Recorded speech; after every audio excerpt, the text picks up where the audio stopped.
Dahil maulan ngayon guys, food trip tayo, samahan niyo ako, let's go. At ngayon guys, kukuha na tayo ng pasit canton guys. At ngayon guys, kukuha na tayo ng itlog at french fries dahil ito yung kain natin ngayon guys. Ibabalik ko lang guys pagkatapos magluto na tayo guys. At pagbuhos ko nga pala ng uton guys, hindi ko napansin nasama pala yung seasoning mix with sinama ko na rin yung itlog guys, malapit na maluto guys. At ngayon guys, isasali na natin yung kanto natin itlog, tapos luto na tayo ng fries. At ngayon guys, ilalagay na natin yung mix and haluin natin pagkatapos balatan yung itlog.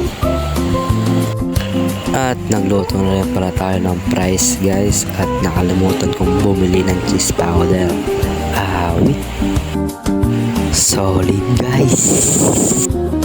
Yan na nga guys, kumakain na si Dwight Ramos. Poging kumain.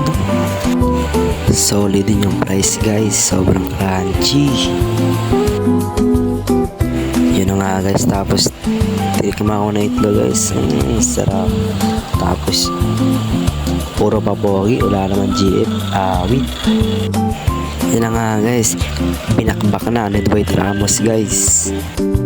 Grabe guys, sarap kumain, no? Napaka-pogi. Last bite na ng fries guys. Solid. At pagtapos kumain guys, sinugasan ko muna yung plato guys para walang kalat.